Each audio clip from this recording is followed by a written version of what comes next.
Welcome to the Therapist Invitation. I'm Mark Mayfield.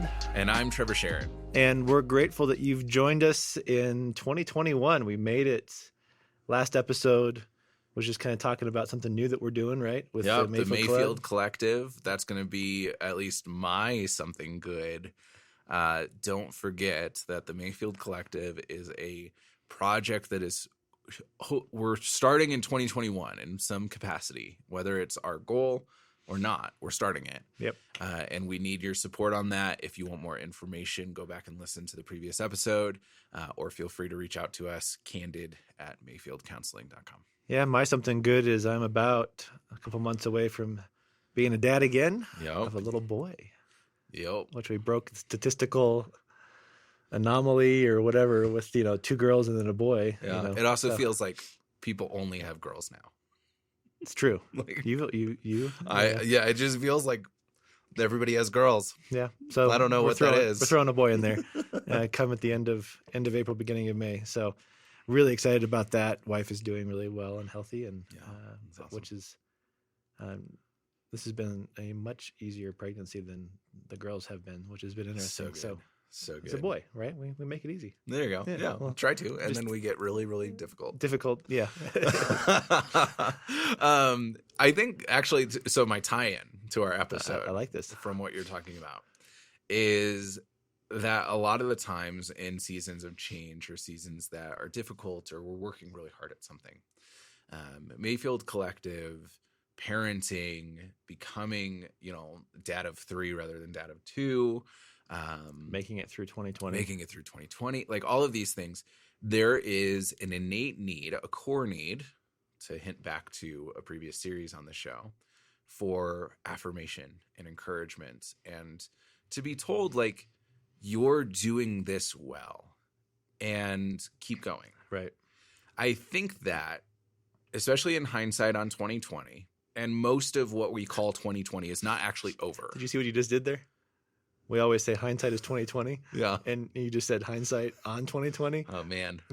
That phrase right there. Full there. disclosure, it is the middle of December, right. 2020 right now. So if that becomes a coined phrase, I'm calling that rights on origin. Let's TM it. Trademark it. So as we look back with 2020 hindsight, and a lot of 2020, what we call 2020, isn't over. Like, it doesn't stop with just because we have a one December at the end. 31st. The one at the end of the year now. I think that it has impacted our ability to have that core need satisfied in a lot of ways. Yeah, I want to talk more deeply about that, because I think it's been something that you and I have noticed and we've been discussing, and just human nature. I think for many, many years, getting up and going, I'm going to go to work and I have a job and I'm excited about the job and I get to impact people's lives and I get a paycheck at the end of the month, which makes me able to care for my family well, and all that kind of stuff was enough. Yeah. For many of us. Yeah. And it doesn't seem like in 2020 that has been enough, even though the fact that you and I are sitting here in our studio, knowing that we're going to get paid at the end of the month and we have a job going into next year, and that we have the ability to be creative and entrepreneurial and all that kind of stuff, is still, like, that is I can't tell you how huge of a blessing that is. To be slightly facetious and needlessly controversial. Whoa. You're stepping into that role now? I am. Nice. For years, boomers have been saying that millennials need to be coddled at work. Sure. The book, The Coddling of the American Mind, And that's a totally different conversation in many ways. But I think where it does have a tie-in is that with the core need of affirmation, especially in a workplace, in a place of productivity. Right. I think that's actually what is at the heart of this conversation, is that I want to know that what I'm doing is good. And good, and not just good enough, but like it's good. It's worthwhile. Like, I'm putting my life effort into something that is meaningful. Right. And what I think is interesting is that as our world continues to grow, we've started to see elements of the core truth, but in the midst of generational stereotypes. Like, it's just the way that it happens. Generational stereotypes, I think a lot of the barriers are coming down because that statement you said that, the traditional, thought about millennials is that they need to be coddled. Well, I've worked with and dealt with people throughout my career that are not millennials that have the same mindset. Yeah. So, it's maybe a different topic for a different podcast. For sure. We got plenty to dive into. Because I remember talking to my father-in-law, who is an amazing man and a wonderful worker, just retired. He was at the same company for over 40 years. Yeah. And, he goes, as towards the end of his career, as he was in like upper leadership, he was always scratching his head going, what is with people that they need to go, hey, you're doing a good job. He goes, hey, you still have a paycheck. Right.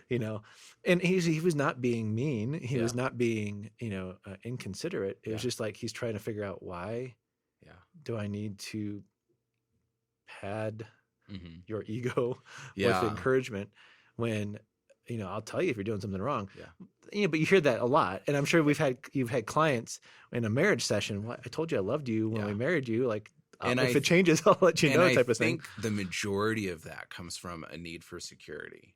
Yes, I may have a paycheck on the way, but what about the next one? Sure. And what about the one after that? Yeah. And if I do something wrong today, does that endanger my paycheck 2 paychecks from now? Mm-hmm. And I think that, to the marriage idea, is our relationship secure? Right. Are we safe? Like, if we are, we may see. Marriage is a bad example because we'll probably see more of those edifications if we're in a secure place, blah, blah, blah. But I think that it is a security thing. And in the midst of 2020, what we saw is most of our security went away. I remember we were sitting in your garage. Yeah. It seems like 5 years ago, but it was April, I think April, doing our quarantine show. Yep. And I'm driving over there going, okay. At least I'm going someplace and I'm doing something and we're making, a difference or whatever. Yeah. And now we're sitting here in at the end of 2020, beginning of 2021. And, has our security changed? Depends on how you look at it. Well, it does. And in my mind, the harder I work, the more secure I am, which is a bad thing. Another episode. But I do think the way that we do business, the way that we do relationships within work, and the way we do relationships in general, might have to change in 2021 to adjust. Now, I'm not saying we need to coddle. No. Because I think that is just absolutely ridiculous. Mm-hmm. But, from a leadership perspective, reflecting on 2020, like, okay, regardless of it being the hardest year of my life, losing parents almost and all that kind of stuff, I probably could have done some stuff differently and better, right? And so that's a good, where hindsight is 2020, right? It's good to look back on it and go, okay, what needs to be adjusted for 2021, and not like digging our heels in and going, grumble. Right. Oh, fine, I'm going to tell you you're doing a good job, But like, if you look at your job right now, and if you've been online specifically, how has the disconnect from seeing your coworkers on at least a weekly basis impacted you? How has the separation of your job, because it's not a physical place anymore, and your boss, or if you are the boss, your employees, like, I think that separation is huge. Well, and I think intentionality has to be so much more intentional. Yeah, right. Well, and we need people. Yeah, we need people. I think, we'll go into a little bit of this in the next episode, but I think that we're realizing how important it is for us to be in relationship of any kind, of any amount, with others. Yes. And I think that 2020 took away a lot of our relationship, and at least changed it if it didn't take it away. But like, there's a lot of therapists here at Mayfield Counseling Centers that I have not seen since February. I've seen them over Zoom. Yeah. But I haven't seen them. Right. We haven't been able to have our, water cooler talk. Well, a couple of weeks ago, we had a brainstorming session for Mayfield Collective, and you walked into the room and saw somebody you haven't seen since March. Right. And it was like, oh, we've been connected because Yep. we've talked on the phone and Zoom and all that kind of stuff. But yeah, I think it's interesting. And I think one of the things, and I think this is why I'm glad that we're talking about this, is that I think one of the reasons that we need more intentional affirmation is because isolation breeds loneliness. Mm. Solitude Mm-hmm. is a different thing, right? Mm-hmm. But isolation breeds loneliness. And when we get into that isolation loneliness state, our narratives begin to switch. Mm-hmm. And we start talking to ourselves differently. And Yeah. we start seeing things differently, where we might have been a level-headed individual and go, okay, that decision was made because of this, this, this, and this. And though I don't like it, it makes sense why that decision was made. Yeah. And I can live with that. Isolation and loneliness creates the narrative, and it distorts the narrative. Yeah. And so I think that's the importance of intentional affirmation, because I think it disrupts that narrative. Yeah. You're leading into this, but for our listener who is like, okay, great. You guys made your point. I totally agree. You're right. Yeah. Shut up. What now? What do we do with this? Well, I think it has to do a lot with our own responsibility. Say more. I can't expect that you're going to get behind this and do this. I think it goes back to, if we want to compare this to a marriage relationship, Mm-hmm. like I'm not going to only work at loving my spouse if they love me back. Yeah. Right. And that's, I think, where we get caught up in a lot of the quid pro quo type of Mm-hmm. marriages is, well, I'm doing this, but they're not responding. Yeah. Well, if you're only doing it so they respond, what's the point? Yeah. Go back and listen to our episode on equity. Right. And so for this, I'm going to be, because I care about you, I'm going to be intentional about noticing, maybe not everything, Yeah. but certain things, and go, man, Trevor, that presentation you did on the Mayfield Collective last week, like Mm-hmm. that was like, dude, that was Yeah. fantastic. And I really appreciate all the effort you put into that and that kind of stuff. Noticing those kinds of Mm-hmm. things. And then going, okay, if somebody notices me, great. If they don't, Mm-hmm. I'm okay. So I think it's that self-efficacy of, I'm doing it because I care and because I want to, not because I'm expecting anything in return. I think that's that's the mindset we have to have. Yeah.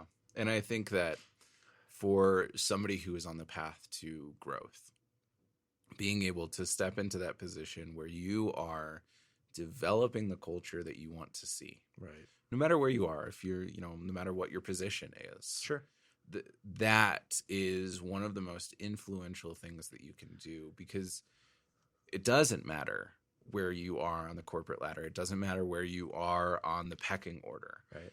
What matters is that you have identified, this is the culture that I want to be a part of. And I am going to choose to live as part of that culture and invite others into it. Right. That's how it happens. I think you and I have shared our similar feelings that, our listeners know that we are of faith and we go to church and that kind of stuff. And so one of my biggest pet peeves is when somebody comes up and says, oh, I'm leaving the church, this particular church. Well, why? Well, I just don't like the worship. Well, I just don't like the way this person looked at, or whatever. And I'm like, okay, what are you doing to change it? Yeah. What are you doing to be a part of the solution, or to shift the culture to where you think it needs to be instead of running? And I think it's and that goes back to maybe another conversation, but like, why is it in our human nature that when things aren't going the way that we want, instead of sticking it out and helpfully, affecting that change, why do we choose to run? Yeah. And so I think going back to kind of the point of this whole conversation is, what if it took just that minimal affirmation? I mean, even if we look at research on bullying and suicide, one of the first options that we come up with is move them to a different school. Right. And what research shows is that is the worst option, because it doesn't actually change anything. No. Maybe it delays it for a little bit, but Right. it doesn't actually change anything.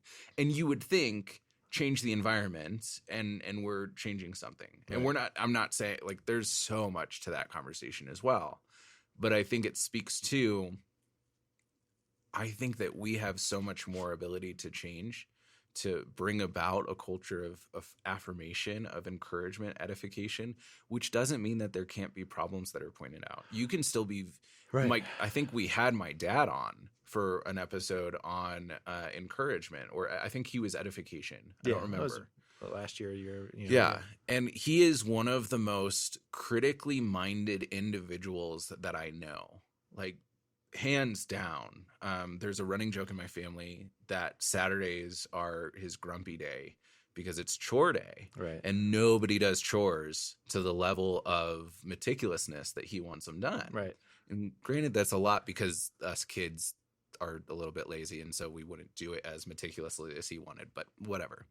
But he's also capable of some of the most meaningful edification that I've heard, because he's able to look at things critically and use that critical mind to find the things that are worth affirming, the things that are moving towards that.